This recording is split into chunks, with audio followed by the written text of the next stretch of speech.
ভারত সরকারের যে রাজনৈতিক দল বিজেপির বিভিন্ন মুখপাত্র, বিভিন্ন নেতা, তারা বিষয়টাকে যেভাবে উত্থাপন করেছেন, এতে মনে হয়েছে যে 5ই আগস্টের পরে বাংলাদেশে হিন্দু সম্প্রদায় এবং অন্যান্য সংখ্যালঘু সম্প্রদায়ের লোকজনের একরকম একটা বিপদের মধ্যে আছেন, একটা খুবই প্রকট সমস্যার মধ্যে আছেন। কিন্তু আসলে কিন্তু বিষয়টা এরকম ছিল না। হ্যাঁ, তারা প্রথম প্রথম ডিসইনফরমেশন ছড়াচ্ছিল, বাট এটা যখন এসকালেট করে গেছে, এটা মার্কিন যুক্তরাষ্ট্রের যিনি প্রেসিডেন্ট ইলেক্ট তার কাছে পর্যন্ত গিয়ে পৌঁছিয়েছে। এটা যুক্তরাজ্যের পার্লামেন্টে গিয়ে এটা পর্যন্ত আপনার এখন পৌঁছিয়েছে। যদি এটা গুজব হতো, যদি এটা ডিসইনফরমেশন হতো এবং এটাকে যদি গুরুত্বের সাথে কেউ না দেখতো অথবা গুরুত্ব সহকারে উত্থাপন করা না হতো রাষ্ট্রীয় ভাবে, রাষ্ট্রীয় মদদে, তাহলে তো কখনোই এতটুকু পর্যন্ত এটা আসার কথা না। আপনি দেখবেন যে আমরা যখন বাংলাদেশের শেখ হাসিনা সরকারের বিভিন্ন কার্যক্রম নিয়ে যুক্তরাজ্য পার্লামেন্টে অ্যাপ্রোচ করা হয়েছে, বিভিন্ন ইউএস সিনেট বডির কাছে অ্যাপ্রোচ করা হয়েছে, এটা অনেক সময় লেগেছে ওরকম কোন রকমের রেসপন্স পেতে। এত এত দ্রুত কিন্তু কখনোই কোন রকম রেসপন্স পাওয়া যায়নি। বাট আপনি এখানে দেখেন, এখানে দেখে মনে হচ্ছে যে 3 মাস বাংলাদেশে একটা অন্তর্বর্তীকালীন সরকার আসছে, 3 মাসে যেন পুরো বাংলাদেশ ড্যামেজ হয়ে গেছে। এবং এর ম্যাক্সিমাম, আপনি 95% of this claims are false. আপনি যদি দেখেন যে ইন্ডিয়াতে একটা মন্দিরের মধ্যে পূজা হচ্ছে, সেই সেই পূজার ছবি কিনে বলা হচ্ছে যে বাংলাদেশের মন্দির ভাঙা হচ্ছে। আবার গতকালে দেখলাম যে like I myself I was surprised যে একটা একটা ইন্ডিয়ান ফ্ল্যাগের মধ্যে লোকজন হাঁটতেছে, রিমোট স্ক্যানার বলতেছে ইট ওয়াজ এআই জেনারেটেড। এরকম অসংখ্য ইনসিডেন্টস আছে যেখানে সম্পূর্ণ উদ্দেশ্যমূলক ভাবে ভারতীয় কিছু নির্দিষ্ট মিডিয়া এবং তাদের পলিটিশিয়ানরা বাংলাদেশকে টার্গেট করে বাংলাদেশের যে বর্তমান অন্তর্বর্তীকালীন সরকার আছেন এদের অবস্থানকে হেয় করার জন্য এবং বাংলাদেশকে খুব বাজেভাবে বিশ্বের কাছে পোট্রে করার জন্য উদ্দেশ্যমূলক ভাবে এই কাজগুলো করেছেন। সুতরাং এটাকে ওইভাবে দেখার কোনো সুযোগ নাই যে এটা একটা সেপারেটিং, লাইক বিচ্ছিন্ন কোনো ঘটনা অথবা এটা উদ্দেশ্যমূলক কোনো ঘটনা না। এটা অবশ্যই উদ্দেশ্য প্রণোদিত একটা ঘটনা যা রাষ্ট্রের বিভিন্ন দেশের সরকারের সর্বোচ্চ পর্যায় পর্যন্ত কমিউনিকেট করা হয়েছে। And we really need to deal with this seriously. আমি যেটা মানে অবশ্যই ব্যাপারটা হচ্ছে যে বিচ্ছিন্ন ঘটনা হিসেবে আমি দেখতেছি না। আমি যেটা দেখতেছিলাম যে ভারতীয় মিডিয়া কিন্তু এবারই প্রথম বা এই 3 মাসে এরকম মিসইনফরমেশন ডিসইনফরমেশন করতেছে না। আপনার মনে আছে যে আনন্দবাজার গত 2 বছর 3 বছর 5 বছরের মধ্যে অন্তত 3বার তারা প্রকাশ্যে ক্ষমা চেয়েছে তাদের খারাপ রিপোর্টের জন্য, ভুল রিপোর্টের জন্য, উদ্দেশ্যমূলক রিপোর্টের জন্য এবং বাংলাদেশ প্রসঙ্গেই, এবং তারা এগুলি কিন্তু সবসময় করে। এবং আপনি বিজেপির কথা বললেন, বিজেপির রাজনীতিটাই কিন্তু আসলে আলোচনায় থাকা, বিশেষ করে পশ্চিমবঙ্গে জনাব শুভেন্দু অধিকারী যেগুলি বলতেছেন সেগুলিকে আমরা আসলে ভারতীয়রাই কখনো গুরুত্ব দেয় কিনা সেই ব্যাপারে আমার মারাত্মক সন্দেহ আছে। এবং বিজেপির জনাব অধিকারীর জায়গা থেকে আসলে আমরা নিশ্চয়ই ভাদুরীকেও জানতে চাইবো, কিন্তু আপনার কাছ থেকে আমি যেটি স্পেসিফিকলি জানতে চাইছিলাম যে আমাদের এইখানে এই দায়টা আছে কিনা যে তাদেরকে দেখে, তাদেরকে ভিউ বাড়িয়ে, তাদেরকে আলোচনায় রেখে, তাদেরকে আলোচনা করে সেটাকে একটা গুরুত্বপূর্ণ করা। এবং আপনি প্রেসিডেন্ট ইলেক্টেড টুইটের কথা বলতেছিলেন, আপনি জানেন যে প্রেসিডেন্ট ইলেক্টের ক্ষেত্রে তার অফিস খুঁজেই বাইর করে মাইনরিটি, মুসলমান দেশ, ওদের কিওয়ার্ডগুলো আপনি আমার চেয়ে আরো বেশি করে জানেন, ওরা এগুলি করবেই। কিন্তু যদি কোনো ঘটনা না ঘটে তাইলে এইটা আসলে গুরুত্ব দেওয়ার ব্যাপার কিনা। আর আপনি ফ্ল্যাগের এআই জেনারেশনের কথা বলতেছিলেন, কিন্তু বাংলাদেশে তো আসলে ভারতীয় ফ্ল্যাগ পাড়ানো হয়েছে, যে উদ্দেশ্যেই করা হোক সেটা তো করা হয়েছে, সেটা তো আমরা জানি, মানে রিউমার স্ক্যানারের জন্য অপেক্ষা করার দরকার নাই। তো সেই জায়গা থেকে যদি আপনি একটু বলতেন যে এটা আপনি বাংলাদেশে সংখ্যালঘুরা কোথায় আক্রান্ত হয়েছে। বাংলাদেশে যখন 5ই আগস্ট হাসিনা সরকারের পতন ঘটে, তারপরে আমি যতটা জানি সেটা হচ্ছে যে হিন্দু আওয়ামী লীগ সমর্থক নেতা নেত্রী এদের অনেকের ঘর বাড়িতে আক্রমণ ঘটেছে। এটা কিন্তু কোন হিন্দু সম্প্রদায়ের যে সকল জনগোষ্ঠীর লাইক এগেনস্টে গিয়ে আক্রমণ ঘটেছে বিষয়টা এরকম না। কিছু নির্দিষ্ট হিন্দু সমর্থক, যেমন মুসলমান সমর্থকদের বাসাতে আক্রমণ হয়েছে, হিন্দু সমর্থকদের বাসাতে একইভাবে আক্রমণ হয়েছে। কিন্তু এই জিনিসগুলোকে আসলে ভারত সরকার যেভাবে মদত দিয়েছে, আমি অবশ্যই এটা বলবো যে ভারত সরকারের সরাসরি ইন্ধন ছাড়া, মদত ছাড়া তো এ ধরনের কার্যক্রম আসলে ঘটতে পারে না। ওকে। আর আপনি যে শুভেন্দু অধিকারীর কথা বললেন, এই ভদ্রলোক উনি তো ওর দেশের জনগণকে টার্গেট করেই তো এগুলো বলতেছে। আমার তো মনে হয় না যে তার কোন রকমের তার কিছু আসা যায় বাংলাদেশের হিন্দুরা যেমন আছে এতে। অবশ্যই আসা যায় না, সে চায় আরো ভোট, সে চায় আরো ভোট। সো এই সে জানে কোন টিউনে কথা বললে তার এখানকার ভোটাররা প্রীত হবে, সেভাবে কথা বলতে। কিন্তু জনাব খান, আপনি কি খেয়াল করেছেন এবার যে সর্বশেষ যে লোকসভা নির্বাচন হলো, সেই লোকসভা নির্বাচনে কিন্তু পশ্চিমবঙ্গের এই জনাব অধিকারীকে আমি আগে থেকে চিনি, আমি তাকে সাক্ষাৎকার নিয়েছি, তার সম্বন্ধে জানি, পড়েছি। Bhaduri, correct me if I am রং, কিন্তু উনি কিন্তু এই জাতীয় কথা সবসময় বলে আসছেন এবং পশ্চিমবঙ্গের লোকজন কিন্তু তাকে মানে তাকে প্রত্যাখ্যান করেছেন একরকম। মানে আমি বলছি যে তাকে আসলে খুব যে গুরুত্ব দিয়েছেন ব্যাপারটা এরকম না, মানে আমি দেখি নাই আর কি। কিন্তু এই ধরনের কথা কিন্তু তিনি বলে আসছেন। হয়তো লোকজন গুরুত্ব দেয় নাই, কিন্তু তাকে ওই ময়ূকের মতো লোকজন গুরুত্ব দিচ্ছে, অথবা রিপাবলিক টিভি, অন্যান্য এনডিটিভি, এরাকে তাকে গুরুত্ব দিচ্ছে। যেমন আনা হচ্ছে, যেমন আমার কথা প্রশ্ন নেওয়া হয়েছিল কোথাও, আমাকে কথাই বলতে দেওয়া হইল, আমি আমাকে দেখেছি চিৎকার করে শেষ হয়ে গেল। আরে ভাই, আপনি যদি আমাকে চিৎকারই করেন তাহলে আমাকে ডাকলেন কেন? আমাকে ওর মুক্তি রশিদ কেউ। তো এটা তো আসলে ঠিক না, তাই না? যে একটা চাপ জোর করে আপনি একটা ন্যারেটিভ চাপা দেওয়ার চেষ্টা করতেছেন, because you want that narrative to be established. আমার মনে হয় যে জনাব খান ঠিকই বলেছেন। জনাব খানের থেকে আমি আসলে জনাব ভাদুরীর কাছে একটু আসতে চাই। জনাব ভাদুরী, আমি এই প্রশ্নটা আমারও মনে ছিল, জুলকারনাইন সায়ের খানও এটা আসলে বলেছেন, সেটা হচ্ছে যে ভারতীয় সরকারের যদি প্রত্যক্ষ মদত না থাকতো তাহলে মিডিয়াগুলি এটা করতে পারতো না। আপনি এই ব্যক্তি, মানে আমি ভারতীয় মিডিয়া আর ভারতীয় সরকারকে এক করে দেখতে চাই না, কারণ ভারতীয় মিডিয়া যা করেছে ভারতীয় সরকার এর চেয়ে একটু স্মার্ট বলে আমার মনে হয়। তো আপনি এটা আসলে কি বলেন, যে এটা কি আসলে ভারত আর ভারতীয় মিডিয়াকে আমরা এক করে দেখবো কিনা?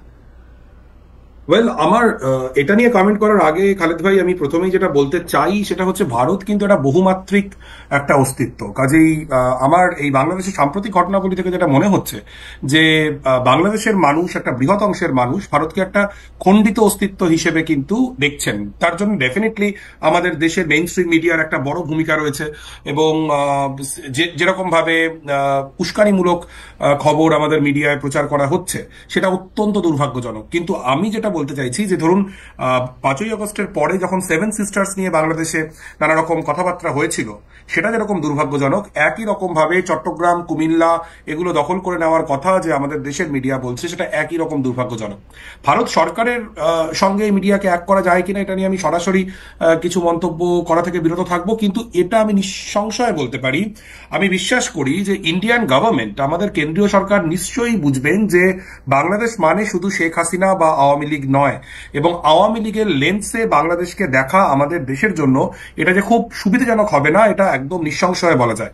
কারণ বাংলাদেশের মানুষ তারা একটা গণ অভ্যুত্থান ঘটিয়েছেন, এবং সেই গণ অভ্যুত্থানের মধ্যে দিয়ে একটা রেজিম চেঞ্জ হয়েছে, একটা অন্তর্বর্তীকালীন সরকার প্রতিষ্ঠা হয়েছে। এই ঘটনা আমাদের দেশের সরকারের, আমাদের রাষ্ট্রের সেটা পছন্দ হতে পারে, অপছন্দও হতে পারে, কিন্তু এটা রিয়েলিটি। আপনাদের সেই খুব বিখ্যাত একটি শব্দবন্ধ আছে না, যে রিয়েলিটি মেনে নিতে হবে। তো এই রিয়েলিটি আমাদেরকে আসলে মেনে নিতে হবে যে শেখ হাসিনার শাসন বাংলাদেশে তার অবসান ঘটে গিয়েছে।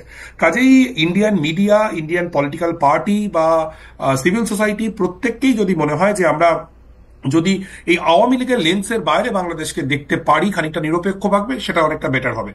আর দ্বিতীয় যে কথাটা আমি বলতে চাই খুব স্পেসিফিকলি, 1 মিনিট আমি সময় নিচ্ছি, বাংলাদেশে বিশেষ করে বুয়েট বা অন্যান্য ক্যাম্পাসে যখন ভারতের পতাকা মারানোর যে ঘটনা ঘটলো, আমি রিউমার স্ক্যানারের প্রতিবেদন পড়েছি, সেটা একটি ঘটনা নিয়ে বলেছে, কিন্তু এটাও আমরা জানি যে বাংলাদেশে কিন্তু এই ঘটনা ঘটেছে। সেটা কিন্তু একজন ভারতবাসী হিসেবে আমাকে অত্যন্ত যন্ত্রণা বিদ্ধ করেছে, এবং এটাও খুব স্পষ্ট যে বাংলাদেশের পতাকা যেরকম বাংলাদেশ রাষ্ট্রের সম্পত্তি, তেমনি বাংলাদেশের জনগণ সেই পতাকা ওন করেন। এই গণ অভ্যুত্থানেও যেমন বাংলাদেশের পতাকা মাথায় বেঁধে ছাত্রছাত্রীরা আন্দোলন করেছিলেন, তেমনি বাংলাদেশের মানুষ নিশ্চয়ই জানেন যে আমাদের কৃষক আন্দোলনে, আমাদের সিএ বিরোধী আন্দোলনে যে দাদিরা ছিলেন শাহিনবাগে, তারাও কিন্তু ভারতের পতাকা নিয়েই রাস্তায় নেমেছিলেন। ভারতের পতাকা পদদলিত করলে আসলে সবাইকেই আসলে তাদের আবেগকে খানিকটা আহত করা হয়। কাজে এই শুভবুদ্ধিটা যদি সীমান্তের কাঁটাতারের দুদিকেই তৈরি হয়, মনে হয় বেটার। জনাব ভাদুরী, আমি দুটো বিষয় আপনার একটু দৃষ্টি আকর্ষণ করতে চাই।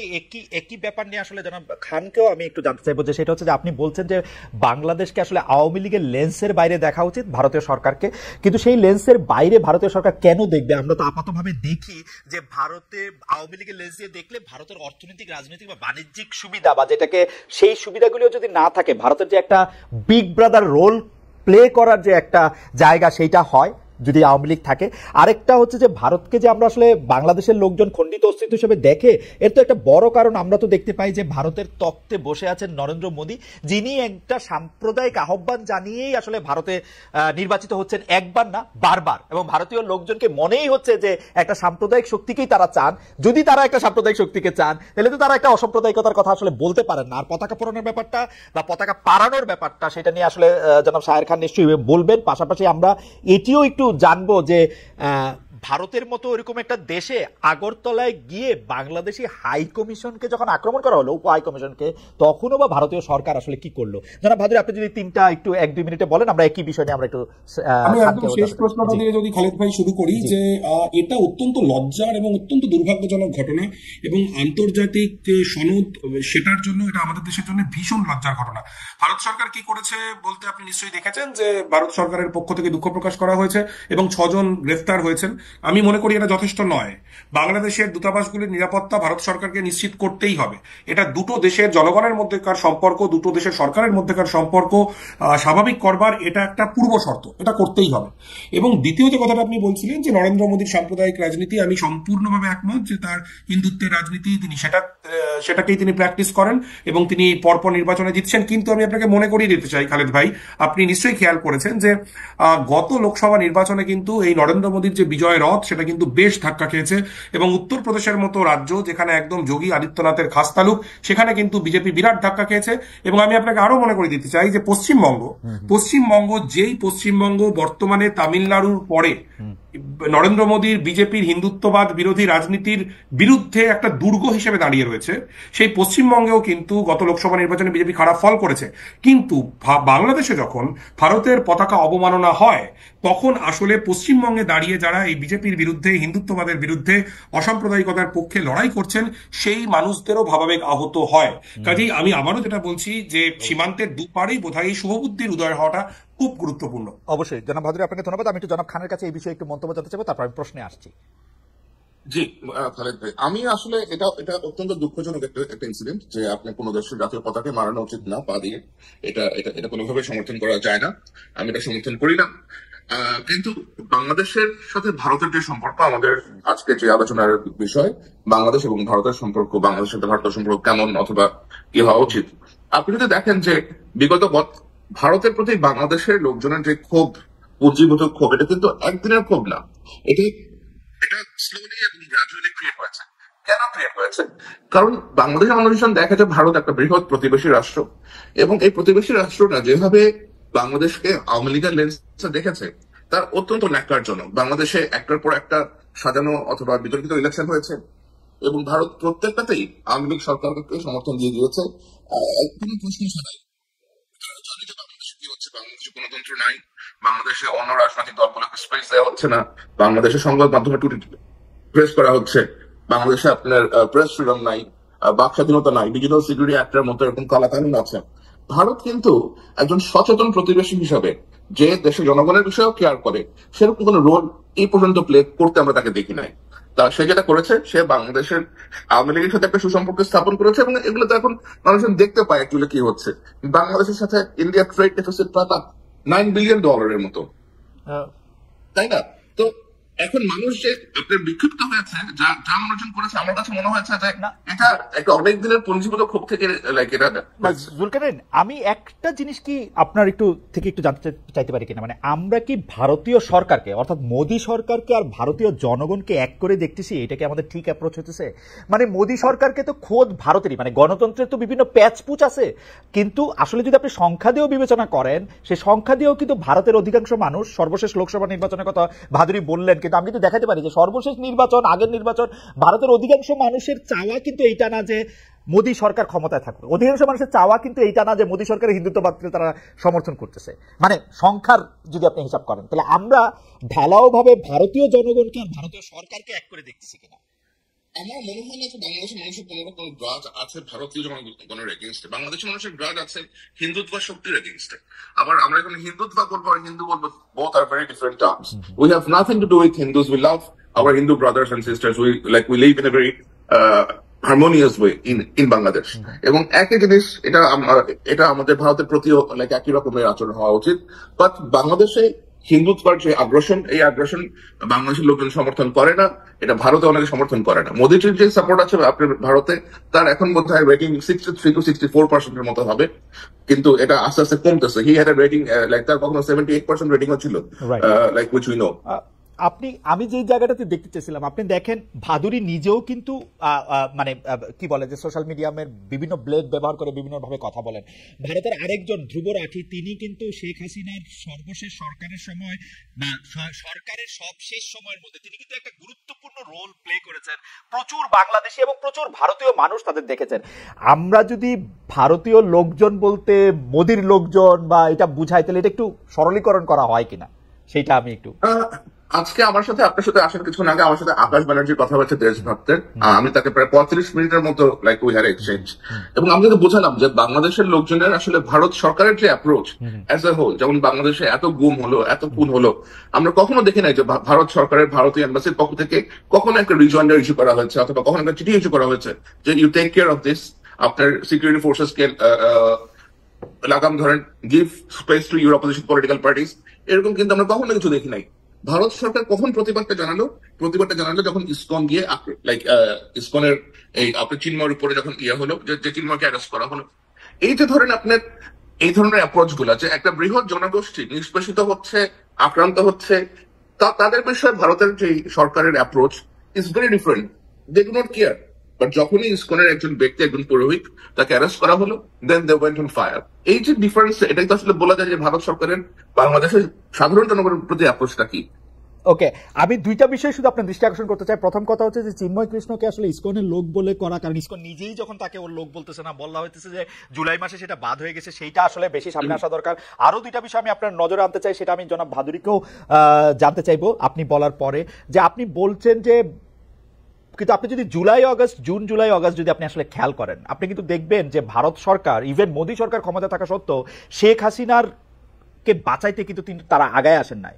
তারা কিন্তু কোনো বিবৃতি দেন নাই, এইটাকে বাংলাদেশের নিজস্ব ব্যাপার বলেছেন, কোনোভাবে একটা চাপ দিতে চেষ্টা করেন নাই আন্তর্জাতিক মহলের মধ্যে থেকে, সেটা তারা আটকে রেখেছেন। এটা আমি একটা দেখি। দুই, আমি দেখি শেখ হাসিনা কিন্তু কার্যত ভারতে গৃহবন্দী। তিনি কিন্তু ভারতের কোনো মিডিয়াকে বা আন্তর্জাতিক কোনো মিডিয়াকে অ্যাড্রেস করতে পারতেছেন না, তাকে আসলে ফ্রিলি ঘুরে বেড়াতে দেওয়া হচ্ছে না, নানা কারণেই তাকে কিন্তু আসলে এক ঘরে এবং একটি ঘরে বন্দি রাখা হয়েছে। এইটাকে আমরা ভাবতে পারি কিনা যে এই সরকারের সাথে আসলে ভারত এক ধরনের এই সরকারের সাথেই চলতে চায়, এরকম আমরা মনে করতে পারি কিনা? স্যার, এটা আপনি বলে পরে আমি একটু ভাদুরীকে জানাতে চাই। আমি আপনাকে একটু রেসপন্সটা দেই।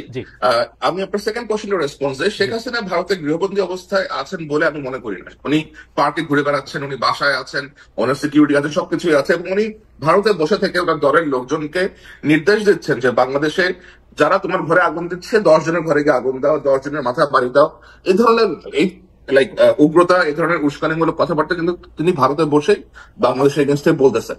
এই সেম কাজটা যদি বাংলাদেশে বসে ভারতীয় কোনো এরকম বহিষ্কার করা হয়েছে অথবা পালিয়ে গেছেন কোনো নেতা বলতো, তাহলে ভারতের অ্যাপ্রোচটা কি হতো? বাংলাদেশে তো কোনো রিজয়েন্ডারও তাদেরকে পাঠায় নাই যে তোমার দেশে বসে আমার দেশের সাবেক প্রধানমন্ত্রী বলতেছে। একটা করে কথা শুনি, আসলেই কি শেখ হাসিনা পার্কে ঘুরে বেড়াচ্ছেন, এরকম কোনো ছবি বা এরকম কোনো শেখ হাসিনা পার্কে ঘুরে বেড়াচ্ছেন এরকম রিপোর্ট এসেছে ইন্টারন্যাশনাল দু একটা পত্রিকাতে, এরকম আসলে আমি ঠিক শিওর না, বাট আমি এই রিপোর্টটা পড়েছি। আপনার কাছে কি মনে হয় শেখ হাসিনার মতো একজন, যাকে আসলে অনেক বেশি ফটোগ্রাফড একজন মানুষ, তাকে মানে তার পক্ষে পার্কে ঘুরে বেড়ানো সম্ভব? ভারতেরও কোনো মিডিয়া, আন্তর্জাতিক কোনো মিডিয়া তার ছবি তুলে নাই।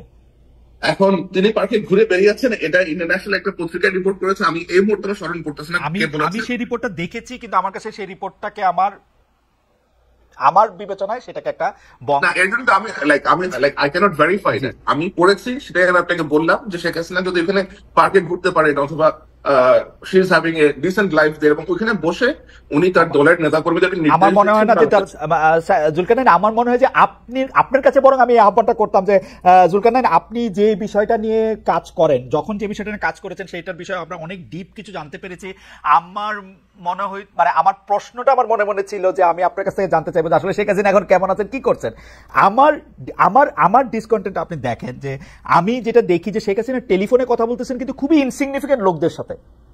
তার মানে তার টেলিফোনটা আটকানো হয় নাই, কিন্তু তিনি কিন্তু টেলিফোনে ভারতে অবস্থানরত কোনো নেতার সাথে কথা বলতে সাহস করতেছেন এই কারণে, কারণ সেই নেতা কর্মীরও ঝামেলা হইতে পারে ডিউ টু ভারত গভর্নমেন্ট তাকে বলছে তুমি এগুলি করতে পারবে না। এটা হচ্ছে আমার। এটাও কিন্তু আমরা আসলে বলতে পারি না, এটা আমরা স্পেকুলেট করতে পারি যে তার সাথে যোগাযোগ হচ্ছে না। কিন্তু আমি আপনাকে দুইটা জিনিস বলতে পারি। শেখ হাসিনা যে বাসাতে থাকেন ভারতে, সেই বাসায় এসবি মনিরুল ইসলাম খুব নিয়মিত যাওয়া আসা করেন, এবং ভারতে পলাতক লেফটেন্যান্ট জেনারেল মুজিব ওই বাসাতে প্রায় যাওয়া আসা করেন। সুতরাং ভারত সরকারের যদি অনুমোদন না থাকতো তাহলে কেন তারা ওখানে যেত? আমার আমার কাছে মনে হয় যে জুলকারনাইন, আমি আপনার সাথে সোশ্যাল মিডিয়াতে অনেকগুলি বিষয় আমি আপনার সাথে যুক্ত।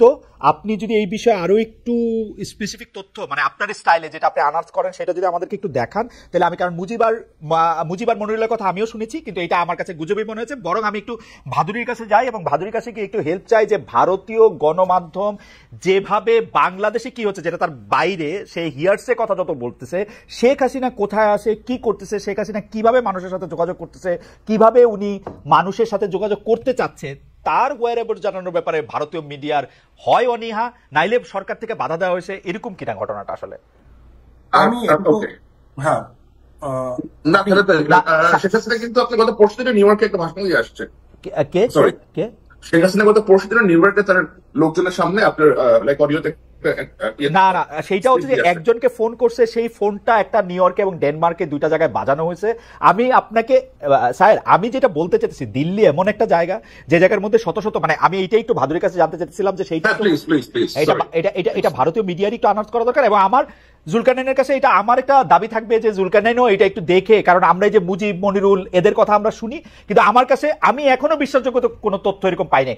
আমাকে আমার একজন ভারতীয় বন্ধু এটাও বলছে, এটা একটু বলে রাখি, যে শেখ হাসিনা নাকি দিল্লিতে তার ক্যাবিনেট সাজায় বসছেন, শেখ হাসিনার পার্লামেন্টটা নাকি এখন কলকাতায় অবস্থান করতেছে, বাট আমি এটার কোনো লক্ষণ দেখতে পাচ্ছি না, মানে যেটাকে হচ্ছে যে হার্ড ফ্যাক্ট। আপনি এটা নিশ্চয়ই আমাকে একটু দেখাবেন, আমার পরে ভবিষ্যতে নিশ্চয়ই দেখবো। আমি একটু ভাদুরীর কাছে জানতে চাই, ভাদুরী, আমি যদি দিল্লির সাংবাদিক হইতাম, ভারতীয় মিডিয়ার, আমার সবার আগে জানতে ইচ্ছা হইতো যে পার্শ্ববর্তী দেশ থেকে পালায়া আসা একটা প্রধানমন্ত্রী এখন কোথায় আছে, কি করতেছে, তার লোকগুলি এখানে ঘুরে বেড়াইতেছে। আমি শুনতেছি ওই বাংলাদেশের সাবেক স্বরাষ্ট্রমন্ত্রী ওই পার্কে ঘুরে বেড়ায়, সেই পার্কে ঘুরে বেড়ায়, এগুলি নিয়ে রিপোর্ট করার ব্যাপারে মানে মানে উৎসাহ কম কেন ভারতীয় মিডিয়ার? ওয়েল, একজন সংবাদকর্মী হিসেবে আমার কাছেও এটা একটা খুব ধাঁধার মতো বিষয়। তার কারণ আমি শেখ হাসিনাকে নিয়ে লোদি গার্ডেনে তিনি কখনো ঘুরে বেড়াচ্ছেন বলে শোনা যাচ্ছে, কখনো শোনা যাচ্ছে তিনি তার একদম ঘনিষ্ঠ সহচরদের সঙ্গে বৈঠক করছেন, কিন্তু তার গতিবিধি কি এটা খুব স্পষ্টভাবে কিন্তু আমাদের মিডিয়াতে নেই। এর দুটো ব্যাপার থাকতে পারে। একটা হচ্ছে যে আমাদের দেশের সরকার হয়তো সত্যিই শেখ হাসিনাকে এরকম ভাবেই রেখেছেন যে তার, যেটা আপনি প্রথমে বললেন, যার গতিবিধি অত্যন্ত নিয়ন্ত্রিত, এবং যার ফলে মিডিয়ার পক্ষে হয়তো সম্ভব হচ্ছে না শেখ হাসিনা গতিবিধি আসলে ট্র্যাক করবার। কিন্তু আমার কাছে যেটা অন্য একটা ব্যাপার খুব গুরুত্বপূর্ণ বলে মনে হয় খালেদ ভাই, সেটা হচ্ছে যে এই শেখ হাসিনা কিন্তু আসলে আমাদের দেশের একটা গলার কাঁটা হয়ে রয়েছেন। মানে এই বাংলাদেশের যে বাস্তবতা, সেই বাস্তবতাটাকে কিন্তু আমরা চাইলেও সেটা বদলে দিতে পারবো না। কাজেই একজন ভদ্রমহিলা, যিনি একজন গণহত্যাকারী ভদ্রমহিলা, যার বিরুদ্ধে গণহত্যার অভিযোগ উঠেছে এবং প্রায় সহস্রাধিক মানুষকে খুব ছোট্ট একটা সময়সীমার মধ্যে যিনি গুলি করে মেরেছেন, এবং শুধু তো মুসলিম নয়, আপনারা আমার চেয়ে অনেক বেটার জানেন, রিয়া গোপ বলে একটি বাচ্চা মেয়ে, 6 বছর 7 বছরের, সে মারা গিয়েছে। হৃদয়চন্দ্র তরুয়া বলে একজন, তিনি প্রাণ দিয়েছেন। এরকম প্রচুর মানুষকে যে ভদ্রমহিলার বিরুদ্ধে, তার প্রশাসনের বিরুদ্ধে মারার অভিযোগ রয়েছে, তাকে আমাদের সরকার যদি দিনের পর দিন এরকম একদম জখের ধনের মতো লুকিয়ে রেখে দেয়, সেটা বোধহয় আমাদের দেশের জন্য খুব একটা সুবিধাজনক বিষয় হবে না। আচ্ছা অর্ক, আপনার কাছে কি মনে হয় যে মানে শেখ হাসিনাকে ভারতীয় সরকার বা ভারতের কোন মহল কি এরকম আশা করে যে শেখ হাসিনা আইসা আবার বাংলাদেশে ক্ষমতা নিবে? সে কি আশা করে যে ভারত চাইলে শেখ হাসিনাকে আবারও বাংলাদেশের সিংহাসনে বসায় দেওয়া সম্ভব? আসলে আসলে আমার মনে হয় যে, আমি, কেউ এটা ভাবেন কিনা খালেদ ভাই আমি কমেন্ট করতে পারবো না, কিন্তু আমার মনে হয় দুটো বিষয়। একটা হচ্ছে যেটাকে বাস্তব বুদ্ধির বিচার মানে আমরা কথা বলতে পারি, সেক্ষেত্রে এটা অসম্ভব বলে মনে হয়। এবং আরেকটি বিষয় যেটা আমি খুব গুরুত্বপূর্ণ বলে মনে করি, আমাদের অবশ্যই বাংলাদেশের, শ্রীলঙ্কার, নেপালের, ভুটানের সার্বভৌমত্বকে সম্মান করতে হবে। শেখ হাসিনা হতে পারেন তিনি একজন দেবদূত, অথবা হতে পারেন তিনি একজন শয়তান, কিন্তু তার সঙ্গে কি হবে সেটা আমাদের বিষয় নয়, সেটা বাংলাদেশের জনগণ ঠিক করবেন। আমরা যারা ভারতের জনগণ, আমরা যারা ট্যাক্স দিই, আমরা প্যালেস্টাইনের পক্ষে অবস্থান নিতে পারি, কেউ ইসরায়েলের পক্ষে অবস্থান নিতে পারি, বাংলাদেশের চলমান গণহত্যার পক্ষে অবস্থান নিতে পারি, বিপক্ষে অবস্থান নিতে পারি। কিন্তু আমার মনে হয় যে আমাদের রাষ্ট্রের এই শেখ হাসিনা নামক ভদ্রমহিলাকে সুরক্ষা দেওয়ার জন্য এত সময়, এত অর্থ, এত এনার্জি, এগুলো ব্যয় করাটা ওই ব্যবসার ভাষায় বলতে গেলে খুব বাজে ইনভেস্টমেন্ট। ভাজরি, আমি আপনার আমার ধারণা বাংলাদেশের অধিকাংশ লোক আপনার কথা খুব পছন্দ করবেন। আমি জুলকারনাইনকেও একটু জানতে চাইবো যে ভাদুরী যেরকম পরিষ্কার বলছেন যে আসলে গলার কাটায় এইটা সম্পর্কে তার মতামত, কিন্তু আমার প্রশ্ন হচ্ছে ভারতীয় জনগণ বা পশ্চিমবঙ্গের জনগণ বা আপনার সাথে যারা, তারাও কি আপনার মতো ভাবেন, নাকি তাদের মধ্যে এরকম একটা ভাবনা আছে যে তারা একটু চেষ্টা চরিত্র করলে শেখ হাসিনা টুপ করে বাংলাদেশে ঢুকে পড়তে পারবেন, একটু সময় সবার চোখের আড়ালে লেগে গণভবনেও বসে থাকতে পারবেন, এবং জুলকারনাইন সাহেব সহ আমরা যারা শেখ হাসিনার বিপক্ষে কথা বলেছি তাদের সবাইকে অনেক শাস্তি দিবেন, তিনি এসে একটা একটা করে চিনে রাখবেন, মানে এরকম ভাবে আসলে কলকাতার লোকজন? আসলে খালেদ ভাই, এই আবারও আমি আবার আপনাকে বলছি, একদম যেটা দিয়ে শুরু করেছিলাম, কলকাতার লোকজন এটা একমাত্রিক বিষয় নয়। আমি জুলকারনাইন স্যার ভাইকেও বলছি, যখন ফেলানি খাতুনের ঘটনা ঘটলো, আপনি নিশ্চয়ই জানেন যে তখন কিন্তু এই ফেলানি খাতুনকে নিয়ে একটা গান তৈরি হয়েছিল কলকাতায়, একটা গান, একটা আস্ত গান, যেটা কিন্তু তৈরি হয়েছিল এবং একজন অত্যন্ত জনপ্রিয় সঙ্গীত শিল্পী কবির সুমন, আপনারা প্রত্যেকেই তাকে চেনেন, সুমন দা কিন্তু ফেলানিকে নিয়ে গান গেয়েছিলেন। কাজেই এই কলকাতার লোকজন ভাবে বা ভারতের লোকজন ভাবে এটা খুব একমাত্রিক হয়ে যাবে এরকম ভাবে বলাটা, মানে আমি তো ভারতের লোক। কত ভাগ লোক আপনার মতো চিন্তা করে? আমরা তো আসলে ভারতকে চিনি নরেন্দ্র মোদী আর আনন্দবাজার এবং রিপাবলিক টিভির জুলকারনাইনের প্রিয় ময়ূককে দিয়ে, কিন্তু আমি এখন পর্যন্ত রিপাবলিক টিভির 1 মিনিট দেখি নাই। এর জন্য আমি জীবনে কিছু মিস করছি সেটাও আমার মনে হয় না, 1 মিনিটও দেখি নাই আমি। মানে ভারতের লোকজন, মানে আপনার মতো লোক কতজন অর্ক, আর মোদির মতো বা ময়ূকের মতো বা রিপাবলিক টিভির মতো লোক, অর্ণব গোস্বামীর মতো লোক কতজন আসলে? এরকম জরিপ তো করা হয়নি খালেদ ভাই এখনো পর্যন্ত। আমি আমার দেশের মানুষের শুভবুদ্ধির উপর ভরসা রাখি এবং বাংলাদেশের মুক্তিযুদ্ধে আমাদের দেশের জনগণ সেই বাংলাদেশের মানুষের পাশে ছিল। এরশাদের বিরুদ্ধে যখন লড়াই হয়েছে সেই সময় কলকাতায় সংহতি মিছিল হয়েছে, এবং আমি আপনাকে বলি, আপনারা নিশ্চয়ই জানেন, যখন এই শেখ হাসিনার শাসনের বিরুদ্ধে অভ্যুত্থান হচ্ছে তখন খোদ কলকাতার বুকে কিন্তু একাধিক মিছিল হয়েছে ছাত্র আন্দোলনের সংহতিতে। কাজেই আমি আবারও যেটা বলতে চাইছি যে ভারতের অধিকাংশ মানুষ, তাদের কাছে বাংলাদেশ নিয়ে প্রচুর অপতথ্য ছড়িয়ে যাচ্ছে। ডেফিনেটলি সেটা আমাদের মেইন স্ট্রিম মিডিয়ার যেমন দায়, আবার একই সঙ্গে বাংলাদেশে একেবারেই কোনো সংখ্যালঘু নির্যাতনের ঘটনা ঘটছে না, বাংলাদেশে ভারত বিদ্বেষ ছড়াচ্ছে না, এগুলো আবার বলা যায় বলে আমি মনে করি। ভাদুরী, আপনি যদি খেয়াল করেন, জনাব খানও কিন্তু আসলে প্রথম থেকে এইটি বলেন নাই যে এরকম কোনো ঘটনা ঘটেন নাই, কিন্তু উনি যেটি বলেছেন যে তারা হামলার শিকার হন বা অন্য কিছু শিকার হন, সেটি রাজনৈতিক প্রতিপক্ষ হিসেবে শিকার হয়েছেন, সেরকম অনেক মুসলমানরাও এটার মধ্যে শিকার হয়েছে, তিনি এটি সমর্থন করেন নাই। কিন্তু এইটাকে সংখ্যালঘুর উপর হামলা এই নাম দেওয়া যাবে কিনা সেটি হচ্ছে ওনার প্রশ্ন আর কি। আমি এক মিনিটের সময় নিচ্ছি। হ্যাঁ, না ঠিকই, একদমই। আবার এটাও ঠিক, যখন এই চট্টগ্রামের ইনসিডেন্ট হলো তারপরে চট্টগ্রামে যে প্রচুর ধরপাকড়ের ঘটনা ঘটেছে এবং অভ্যুত্থানের পক্ষে থাকা একজন হিন্দু ছাত্রনেতাকে প্রথমে গ্রেফতার করা হয় এবং আটক করা হয় এবং তাকে তারপর ছেড়ে দেওয়া হয়, একজন আইনজীবীর নামে মামলা, এই খবরগুলো আমরা শুনছি এবং এগুলো কিন্তু ইন্ডিয়ান মিডিয়া থেকে আসছে না।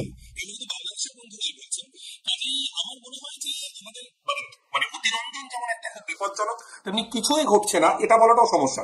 শুধু আমার সমস্যা যেটা আমার দেশের মেইন স্ট্রিম মিডিয়াকে নিয়ে, হাসিনার আমলে যখন সংখ্যালঘু নির্যাতনের ঘটনা ঘটেছে, শেখ হাসিনার আমলে, আওয়ামী লীগের আমলে যখন পুজো মণ্ডপে হামলার ঘটনা ঘটেছে, 2021 সালের কথা আমি বলছি, বা বিভিন্ন সহিংসতার ঘটনা ঘটেছে, এই সময় কিন্তু এখন যারা ভারতীয় ফার রাইট অতি দক্ষিণপন্থীরা বা অন্যান্য মানুষজন যারা খুব সোচ্চার হয়ে উঠেছেন, তারা সেই সময় সোচ্চার ছিলেন না। আমরা যারা ভারতবর্ষের মাটিতে দাঁড়িয়ে অসাম্প্রদায়িকতার পক্ষে, বিভাজনের বিরুদ্ধে, এটা আমাদের যন্ত্রণার জায়গা। আমরা মনে করি ডেফিনেটলি বাংলাদেশে একটা সংখ্যালঘু নির্যাতনের দীর্ঘকালীন সমস্যা রয়েছে, এমন নয় যেটা শেখ হাসিনার সময় ছিল না। কিন্তু প্রবলেম হচ্ছে আমাদের দেশের ফার রাইট, মূলত ফার রাইট, তারা শেখ হাসিনার সময় হওয়া সংখ্যালঘু নির্যাতন নিয়ে কার্যত মুখে কোনো যখন যেভাবে সুবিধা সেটা বলে।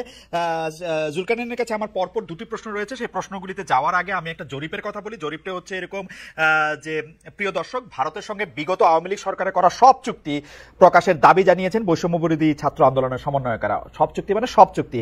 এই দাবি সমর্থন করেন কিনা? এই দাবি সমর্থন করেন শতকরা 92% দর্শক, আমাদের সমর্থন করেন না শতকরা 8% দর্শক। আমাদের এই যাবৎকালের মধ্যে সর্বোচ্চ ভোট এইবারের জরিপে পড়েছে, 1,23,000 দর্শক ভোট দিয়েছেন, এবং 1,23,000 দর্শক ভোট দিয়েছেন মাত্রই 24 ঘন্টার কিছু বেশি সময়ের উইন্ডোতে।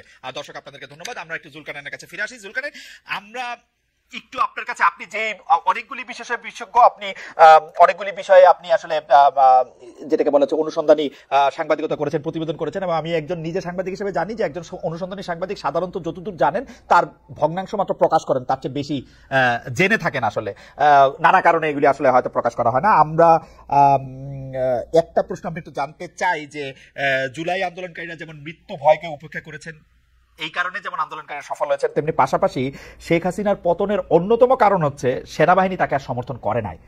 এই যে সেনাবাহিনী সমর্থন প্রত্যাহার করে নিল, এটার কারণটা আসলে কি?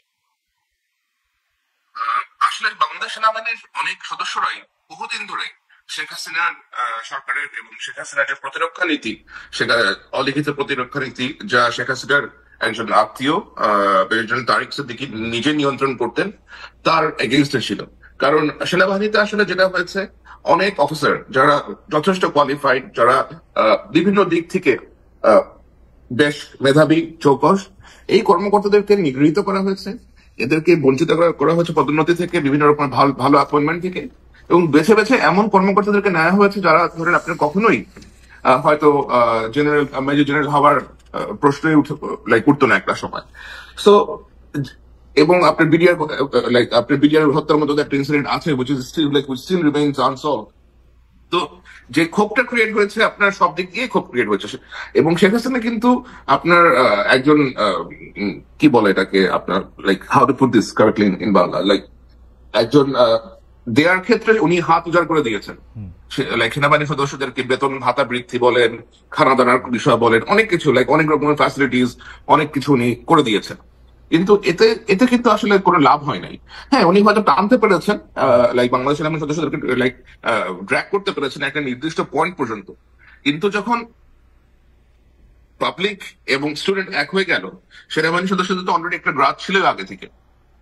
So they didn't really take her side anymore. এবং মূলত যারা সৈনিক, মানে স্যার, আপনি নিশ্চয়ই আমার চেয়ে ভালো জানবেন, কিন্তু আমরা যেখানে দেখতে পাচ্ছিলাম যে শেখ হাসিনা সেনাবাহিনীকে এমন করে তৈরি করতেছেন যে সেইটার অধিনায়কত্বে তারাই যাইতেছেন যারা আসলে খুব প্রোভেন তার লয়াল, মানে একদমই, মানে আওয়ামী লীগের মধ্যে অনেকে নৌকা মার্কা না করতে পারেন, সেনাবাহিনীর মধ্যে বেশিরভাগ লোকই নৌকা মার্কা করতে হইতো যারা অধিনায়কত্বে যাইতেছেন তাদের। অবশ্যই।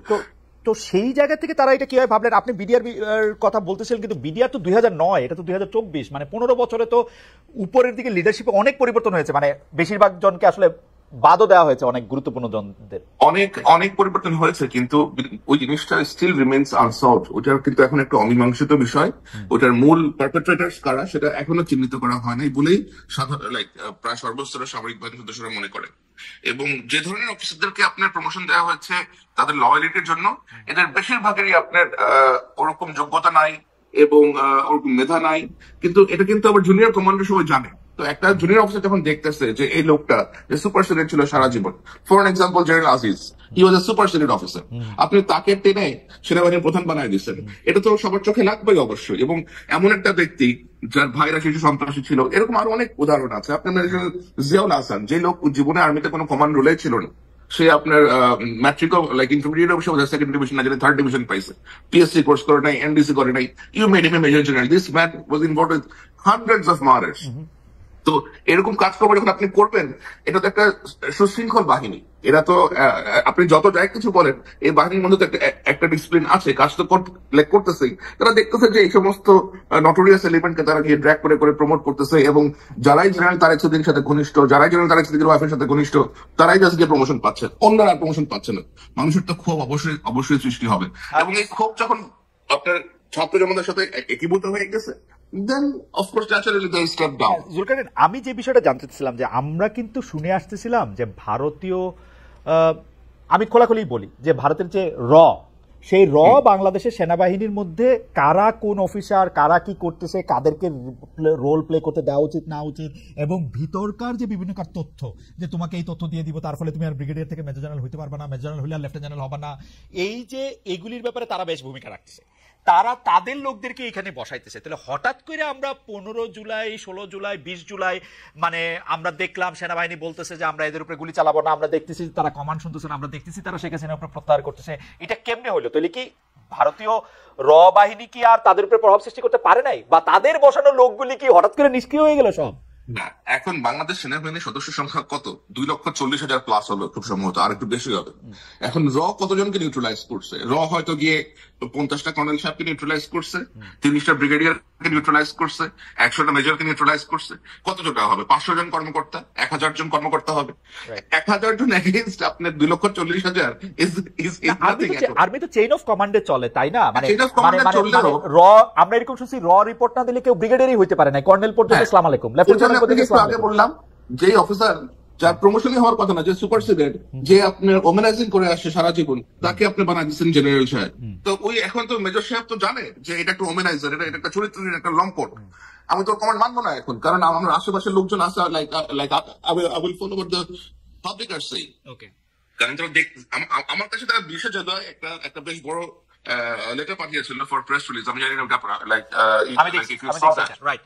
তো ওইখানে তারা বেশি স্পষ্ট করে কিন্তু তাদের বিষয়গুলো উল্লেখ করে দিয়েছিল যে তারা কেন এই সরকারের আদেশ তারা মানবে না। ওকে, আচ্ছা, তাহলে আপনার কাছ থেকে আমরা আপনার টুইটে এবং আপনার রিপোর্টে আপনাকে আমরা দেখেছি যে এটাই আসলে বলতে যে সেনাবাহিনীর আসলে যারা মিডল এবং যারা আরেকটু জুনিয়র কর্মকর্তা তারাই আসলে এই চাপটা সৃষ্টি করেছিল মূল কমান্ডের উপর, সেটা আপনার লেখাতে এবং এটাতে দেখা গেছে। আচ্ছা, এটিও একটি প্রশ্ন করতে চাই, এটি যদি আপনি একটু সংযোজন দেন। 1/11-এর সময়, অর্থাৎ আমরা যেটিকে 1/11 বলছি 2007 সালের সময়, আমরা দেখেছি যে বিশেষ মহলের প্রেসক্রিপশনের সাংবাদিকতা, এবং যেটির কথা পরে মাহফুজ আনাম বলেছেন, আমরা নানা সময় বলেছি যে সেইটার মধ্যে যে সাংবাদিকতা হয়েছে, যে প্রতিবেদন হয়েছে, তার অনেক সমালোচনা হয়েছে। বড় বড় সাংবাদিকরা এই নিয়ে 15 বছর ধরে অনেক আক্ষেপ দুঃখ প্রকাশও করছেন। কিন্তু এখন কি আবার সেই আলামত দেখা দিতেছে কিনা? মানে আমি একদম স্পষ্ট বলি যে বড় বড় মিডিয়া একজন সাংবাদিকের অ্যাকাউন্টে 134 কোটি টাকার কথা বলছে, কিন্তু প্রকৃত ঘটনা আবার আরেকটা মিডিয়াও বলতেছে যে আরেক রকম, আমরা এটা জানি না। এই আবার যাদের যাদের এখানে লেখা হয়েছে শব্দ ভাষা হুবহু এক, মানে গুগল ট্রান্সলেশন দিলে যে ইংরেজি বাইরে ওইটা এখানে, ইংরেজিটাকে গুগল ট্রান্সলেশনে বাংলা করলে যেটা হবে সেটা এখানে। এটা কেমনে হয়? আবারও কি প্রেসক্রিপশন সাংবাদিকতা শুরু হয়েছে? আপনি কি দেখেন এটা? আসলে খালিদ ভাই, এখন এটা খুব একটা সিম্পল জিনিস, কিন্তু যে এমএস এন্টারপ্রাইজ যে ব্যবসাটার কথা বলা হচ্ছে মনীষা, যেটার এগেইনস্টে 134 কোটি টাকা পাওয়া গেছে, মনীষা বলেছেন এই ব্যবসাটা 2002 সাল থেকে চলতেছে। এমএস মানে কি মনীষা কিনা এটা আমরা জানি না, ওটা কি তার নামে বড় এন্টারপ্রাইজ কিনা, কারণ লাইক নাম হচ্ছে এমএস। এখন 2002 সাল থেকে 2024 সাল পর্যন্ত যদি ব্যবসায় 134 কোটি টাকার মতো লেনদেন হয়, টার্নওভার হয়, দ্যাট মিনস আপনার প্রত্যেক মাসে ব্যবসায় লেনদেন হয়েছে প্রায় 50 লক্ষ টাকার মতো একটা মার্কেটিং কোম্পানির জন্য বাংলাদেশে। It's not a very small amount, it's a sizeable amount of money. তো আপনি নিজে বাংলাদেশে বোধহয় জুডিশিয়ারিতে ইনভলভ ম্যাজিস্ট্রেট ছিলেন, এবং আপনি জানেন যে আপনার ফ্রেন্ড থাকতে পারে অনেকে ট্যাক্সে। আমরা যদি ওই ব্যবসার ট্যাক্স রিপোর্টটা নামাই, আমরা যদি মনীষার যদি পার্টনার আছেন ওনার ট্যাক্স রিপোর্টটা বের করি, মনীষার ট্যাক্স রিপোর্ট বের করি, it is quite easy thing to find out actually. আমার প্রশ্ন হচ্ছে যে এই ইজি কাজটা করা হয়েছে কিনা রিপোর্টটা ছাপার আগে? এই ইজি কাজটা তো এখন নাকি এটা প্রেসক্রিপশনের মাধ্যমে নাজিল হয়েছে, যেটা নাজিল হয়েছে। শকত ওসমান একটা কোয়ার্ট্রেট লিখছিলেন এরকম, যে খবর এখন আর সংগ্রহ করা হয় না, হয় নির্মাণ, প্রয়োজন শুধু ফোরম্যান আর ফরমান। ওইটার মধ্যে চলে গেছে কিনা, ফোরম্যান আর ফরম্যানের মধ্যে? আমার মনে হয় বিষয়টা অনেকটা ওরকম এখন হয়ে গেছে আর কি, যে লোকজন যে বের হয়ে গিয়ে আপনার ডিগিং করবে অথবা একটু এফোর্ট দিবে, নির্দিষ্ট কয়েকটা হাউস ছাড়া এই কাজটা অনেকে আসলে করেন না। অনেকে অপেক্ষা করেন যে কখন তথ্যটা আসবে, কখন তারা এই তথ্যটাকে স্ট্রেচ করে স্টোরি করবেন। এর থেকে কিন্তু বেশি এফোর্ট আসলে অনেক দিতে চান না।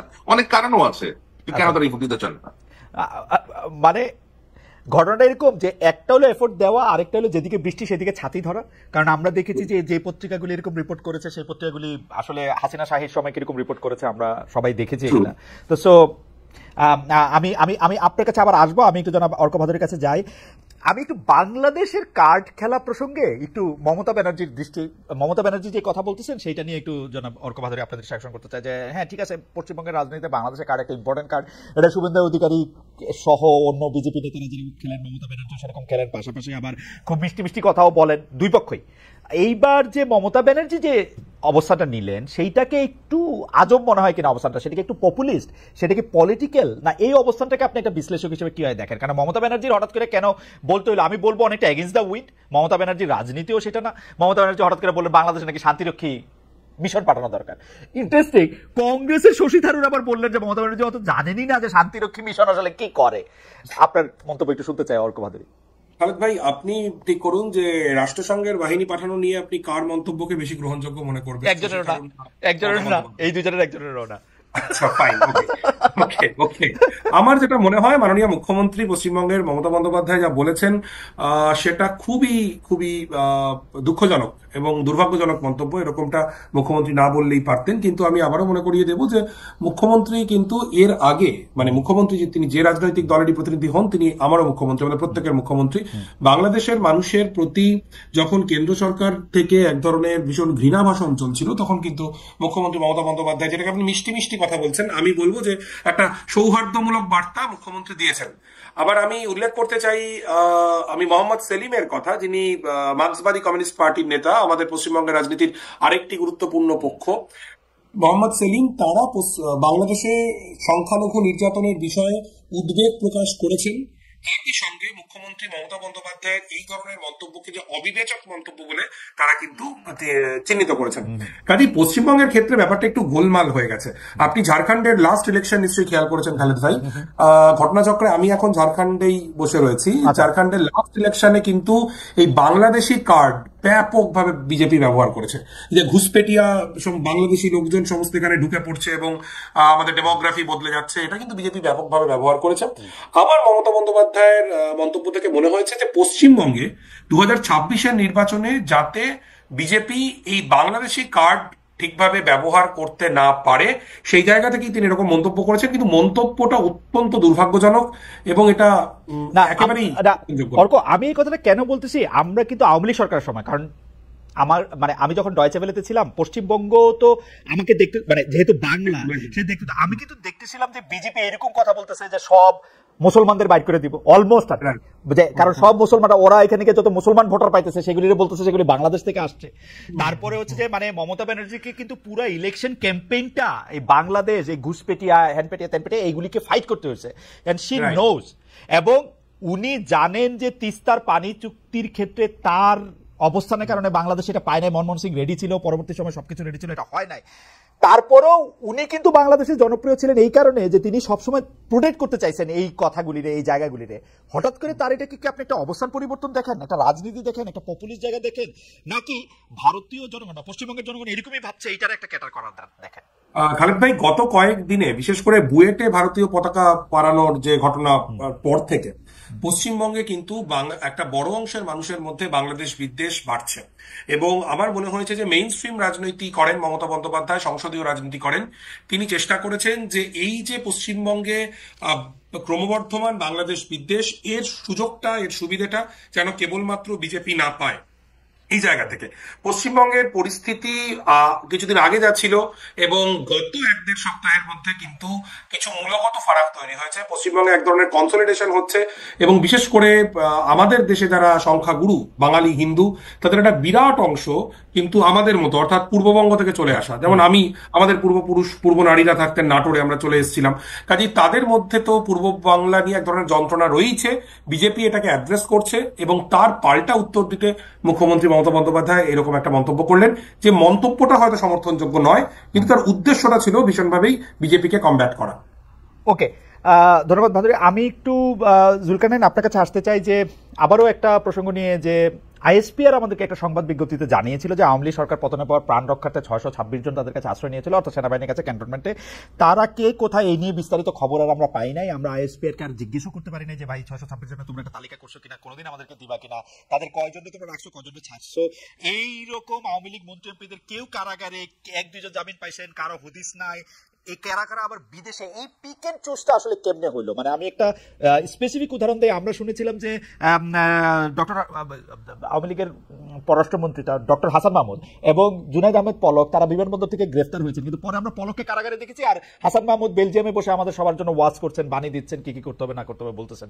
এটা কেমনে হইলো আসলে? খালেদ ভাই, এই জিনিসটা আসলে আমি নিজেও এটা জেনেছি বেশ কিছুদিন আগে, এবং বাট আমি এটা শেয়ার করতে ভুলে গেছি। গুড যে আপনি আমাকে এটা মনে করিয়েছেন। আমি সেনাবাহিনীর বেশ কিছু জায়গাতে কথা বলেছি এবং বেশ নির্ভরযোগ্য কর্মকর্তাদের সাথে কথা বলেছি, এবং আমি যা জানতে পেরেছি তা হলো যে এই যে 600 জনের কথা অ্যাকচুয়ালি বলা হচ্ছে, 600 জনের মধ্যে আসলে সমাজের বিভিন্ন স্তরের লোকজন ছিলেন।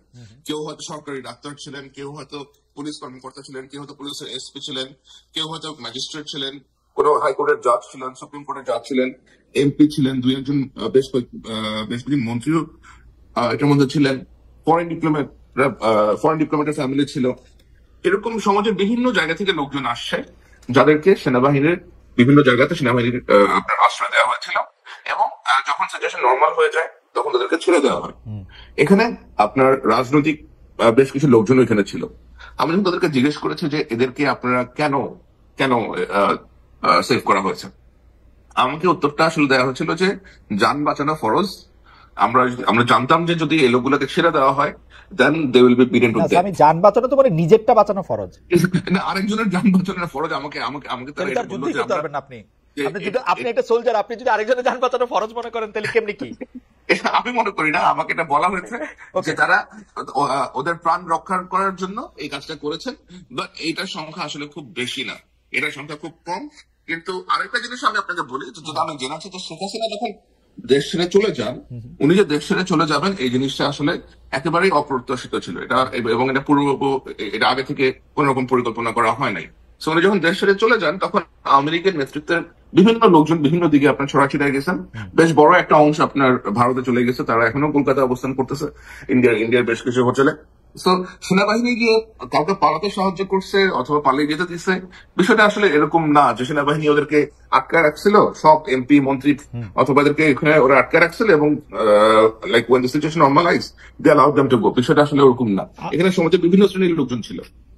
না, সেটা ঠিক আছে, জাস্ট এইটা জানা যে সেনাবাহিনী এর মধ্যে থেকে আসলে পিক এন্ড চুজ করছে কিনা। সেনাবাহিনী হোক, এখন যারা রাষ্ট্র ক্ষমতায় আছে, অর্থাৎ হাসান মাহমুদকে ছেড়ে দেই কারণ হাসান মাহমুদ আমাদের কিছু একটা উপকার করছেন বা করবেন, পলককে ধরে যারা ক্যান্টনমেন্টে গেছেন অ্যাপ্রোচ করছেন, ফর এক্সাম্পল আপনার আত্মীয় স্বজন আছে, আপনি হয়তো আগে চাকরি করেন, আপনি ধানমন্ডিতে থাকতেছেন, আপনি ওখানে গেছেন যে আমাকে একটু শেল্টার দেন, আপনাদের এখানে আমাদের এখানে অনেক অ্যাটাক হচ্ছে, আপনি তাকে শেল্টার দিয়েছেন। এরকম আর আমাদের তো এরকম অনেকের আত্মীয় স্বজন থাকে আপনার ঢাকা শহরে, রাইট। এবং আমরা সবাই সবার আত্মীয় আসলে, মানে সেনাবাহিনী আমাদের সবারই বন্ধু আত্মীয় সব জায়গাতেই আছে, সবারই আত্মীয় স্বজন থাকে বিভিন্ন জায়গাতে আছে। না, আচ্ছা, আমরা আমাদের এই অনুষ্ঠানটা চ্যানেল 24 সরাসরি দেখাচ্ছিল, কিন্তু তাদের এখন টপ অফ দ্য আওয়ার নিউজের জন্য তারা চলে যাবে। আমরা আরো কিছুক্ষণ স্বামী এবং ভাদুরীর সঙ্গে একটু কথা বলতে চাই। আমরা এই পর্যায়ে একটু অর্ক ভাদুরীর কাছে জানতে চাইবো যে এই যে বিভিন্ন এলাকায় বাংলাদেশি বয়কট বা বাংলাদেশি পণ্য বয়কটের ঘোষণা দেখা যাচ্ছে ত্রিপুরা, পশ্চিমবঙ্গ সহ ভারতের বিভিন্ন এলাকায়, এইটার ক্ষেত্রে আপনি একটু যদি ছোট করে বলেন যে এটার ক্ষেত্রে সাধারণ মানুষের বা আপনি যাদের সাথে মেশেন তাদের মনোভাবটা আসলে কি? মানে আপনারা আপনি দেখেন যে ভারতীয় লোকজন খুশি যে হ্যাঁ বাংলাদেশের লোকজন যদি না আসে তাহলে সেটা ভালো। দেখুন, এটা তো দুটো দিক রয়েছে। প্রথমত আপনি জানেন যে কলকাতায় নিউ মার্কেট এলাকা বলে একটি এলাকা রয়েছে ধর্মতলার খুব কাছেই, যেখানে প্রচুর সংখ্যক বাংলাদেশি মানুষজন তারা আসেন, তারা থাকেন, সেই সব হোটেলে খাওয়া দাওয়া করেন। এবং আমি এটাও দেখেছি যে একই হোটেলে ভারত এবং বাংলাদেশ দুটো পতাকা পাশাপাশি আঁকা।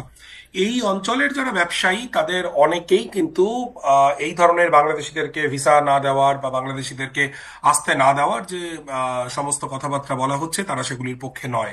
আবার যেটা আমি বললাম আপনাকে যে একটু আগেই, যে গত কয়েকদিনে ভারতবর্ষের বিপুল অংশের মানুষের মধ্যে বাংলাদেশ সম্পর্কে দুটো কারণে কিছু ঘটনা সত্যি ঘটছে এবং কিছু অতিরঞ্জন, সব মিলিয়ে এক ধরনের বিদ্বেষের মনোভাব ডেফিনেটলি গড়ে উঠেছে, এবং যার ফলে বাংলাদেশ বিরোধিতাটা কিন্তু একটা বিপুল জায়গায় পৌঁছে গিয়েছে।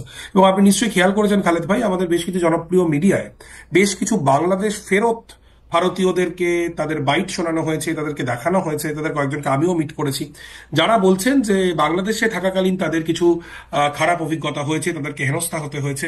এই ধরনের নিউজ যেহেতু ব্যাপকভাবে মেইনস্ট্রিম মিডিয়ায় ছড়ানো হচ্ছে, ঠিকই বলেছেন, কিন্তু আমি এটা খেয়াল করি যে গত 10-12 বছর ধরে ভারতীয় মিডিয়া, প্রথমে এটা ক্রিকেট দিয়ে শুরু হয়েছে, তারপরে নায়ক নায়িকা দিয়ে, একটি বাংলাদেশি নায়ক নায়িকা সেলিব্রিটির নাম ভারতীয় পত্রপত্রিকায় ঠিক বানানো লেখা হয় না, তাদেরকে আসলে ঠিক জায়গাটা দেওয়া হয় না, ক্রিকেটকে ঘিরে একটা অদ্ভুত জিনিস তৈরি হয়েছে। এটা কিন্তু আজকে না, কয়েকবার চীনে বাংলাদেশের প্রধানমন্ত্রী সফর করতে গিয়েছেন, আনন্দবাজার লিখেছে চীনের দুয়ারে ধর্ণা টাইপের বাংলা, আমি বুঝি না এগুলা। তো এগুলি কিন্তু আজকে না, এটা 5-7-10 বছরে তৈরি হয়েছে। কিন্তু আমার কাছে যেটি প্রশ্ন সেটি হলো যে, আপনার কাছে যেটি প্রশ্ন সেটি হলো যে, মানে এই বিদ্বেষটার ব্যাপারটা কি এই সরকার, মানে হাসিনা সরকার চলে যাওয়ার পরে অনেক বেশি পরিমাণে বেড়েছে কিনা? মানে এটা কি গত 10 বছরে ভারতবর্ষে এবং পশ্চিমবঙ্গে, বিশেষ করে গত 8 বছরে, মানে 2016 সালের বিধানসভা নির্বাচনের পরে বা 2018 সালের পঞ্চায়েত নির্বাচনের পরে যখন বাম এবং কংগ্রেসের শক্তি একেবারেই তলানিতে গিয়ে ঠেকলো এবং ভারতীয় জনতা পার্টি যখন তৃণমূল কংগ্রেসের প্রধান বিরোধী হিসেবে তার উত্থান হলো, ডেফিনেটলি তার তো একটা প্রভাব পশ্চিমবঙ্গের সমাজে পড়েইছে। এবং ক্রিকেটকে কেন্দ্র করে আপনি বলছিলেন, সেটা তো বটেই, এবং সার্বিকভাবে মুসলমান বিদ্বেষ কিন্তু একটা ব্যাপক তীব্র চেহারা নিয়েছে, এটা পশ্চিমবঙ্গেও নিয়েছে, এটা খুব দুঃখজনকভাবে। গত 5ই আগস্টের পর থেকে সেই এক ধরনের বলা যেতে পারে গণ উন্মাদনার চেহারা নিয়েছে, বা সেটাকে সংগঠিতভাবে সেই গণ উন্মাদনার চেহারা দেওয়ার চেষ্টা চলছে। ওকে, আমি আমি একটু জুলকারনাইন আপনার কাছে আসতে চাই শেষ প্রসঙ্গ বা শেষ প্রশ্ন নিয়ে। সেটি তার আগে একজন দর্শক, মানে অনেক দর্শক অনেক রকম মন্তব্য করেছেন। আমি আসলে মোবাইল ফোনে মন্তব্য দেখতে থাকি, আমার খুবই ভালো লাগে, আমি খুবই সম্মান করি আমাদের দর্শকরা মন্তব্য করে। যে মন্তব্যটি আমার খুব দৃষ্টি আকর্ষণ করেছে সেটি হচ্ছে যে খালেদ মহিউদ্দিন সে ইদানিং আওয়ামী লীগের সাধারণ সম্পাদকের মতো কথা বলে।